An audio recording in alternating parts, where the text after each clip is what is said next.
naga mole dantige mare go danama ebo mole nana dantige mare go danama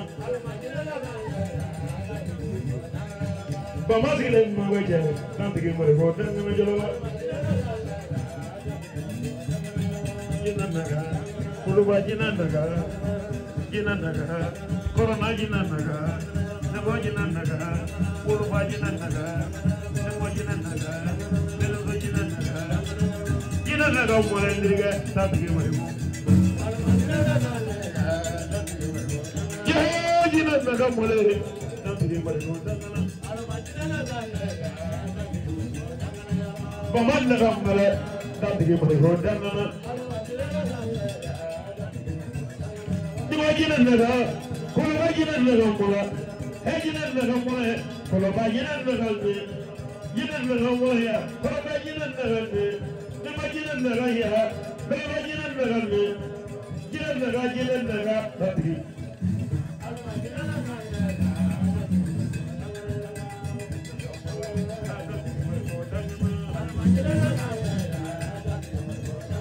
Imagine naga, kalau imagine naga. Jinan naga, damuna jinan naga ya, jinan naga mulai dah tapi.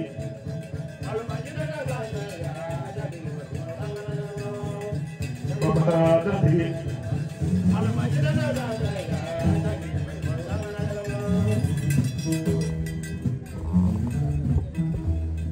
Abang kalau bagi merasa, abang kalau bagi merasa.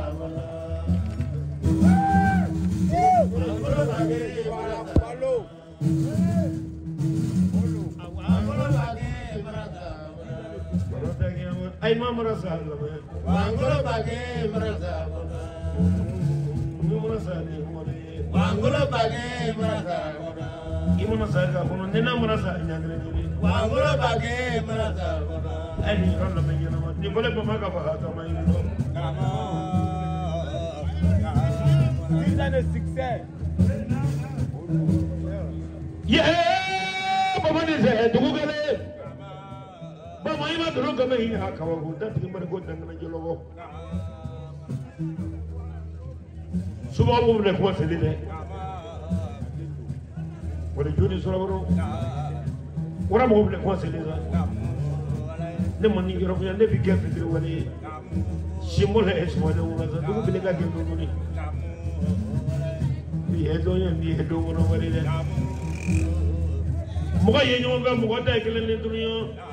So kalau berarti nyonga kaya menenggelam kalau cuma anak namu kaya datang kamu jika kalian, वो सब पाए हैं जो सुकुरिया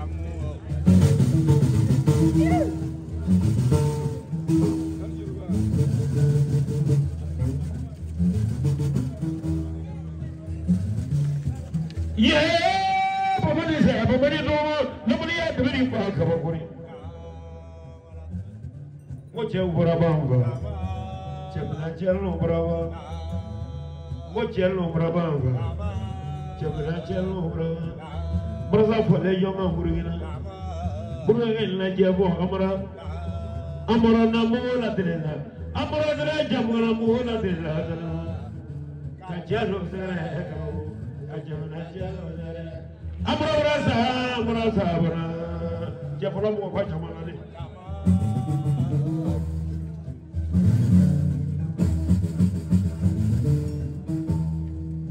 Bahamma bरसा फले योंगा तोने ऐसी का जो इलाज चल रहा है सिका सो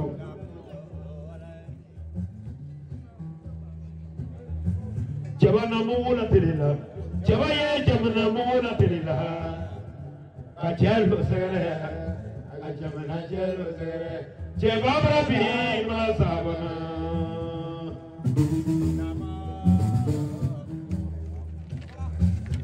बाबा ये तो कब ही आखिर में Besoino, masa kafmania. Pada dia gua sandro dia dapat ni makai pure jadi gua ni.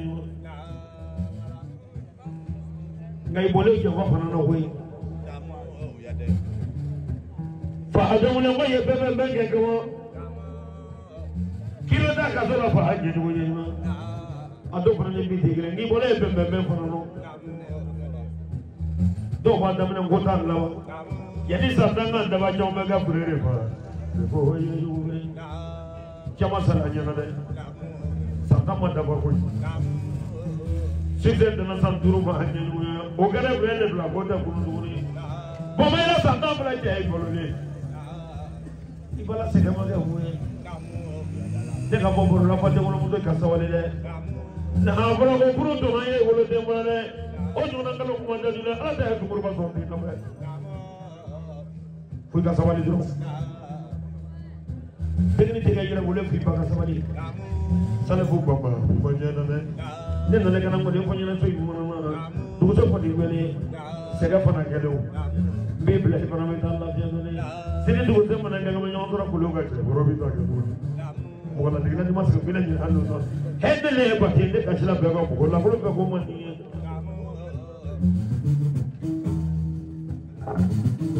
allo subira ko jeli ba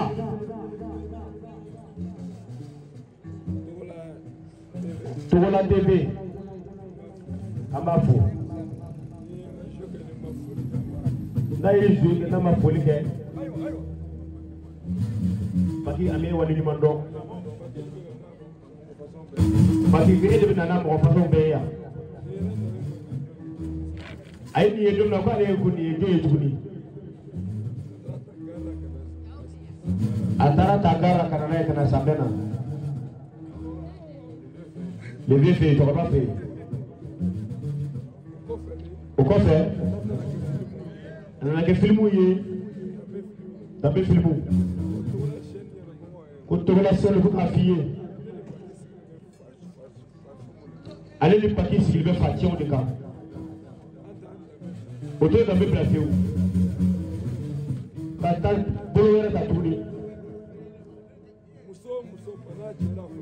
muso pana jera franci kaba jera franci katora toro franci ko sabali olu kan lagelu benbe olu dima iba me ko ceka toro cede bi do problème na ali ceka de bugo kamuso bugo problème le nala sonama abi dan tigala ko franci wa ate ala deri ka kama ko franci nala sona ni muso ba sabali etise bolo fi may gor bira jogo mi français wala ka ta jogo ta o jogo bla fachie ambata awde kama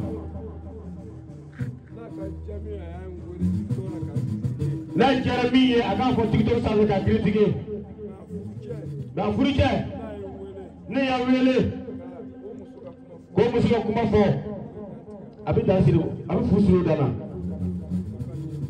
ko ka pakito ka to la TV jansa lo kuma gae ala be kira be ala te mo fa kira te mo fa ala melege do da o de bini bo ko muso a ko muso ale karfa ni bi ndere kema muso mbi cendoro o karfa ni bi ndere kema agoni a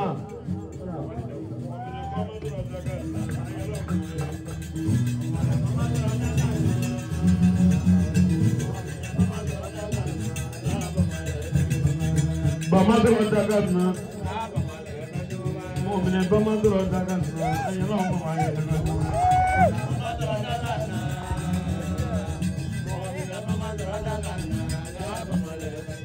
Bamaya Kumoya, Bamadro Dagan, and you know my Hokawa.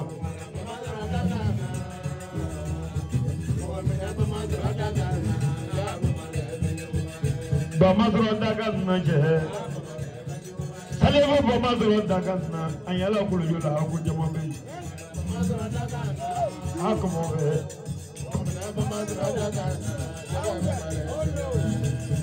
Kanjile, Omanaya, and the Tonebla, Kanjile, and Yadaranda.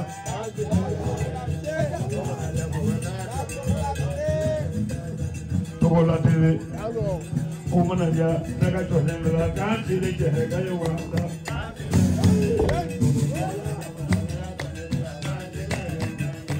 Babina, Omanaya, and Yatonebla, Kanjile, Gayawanda.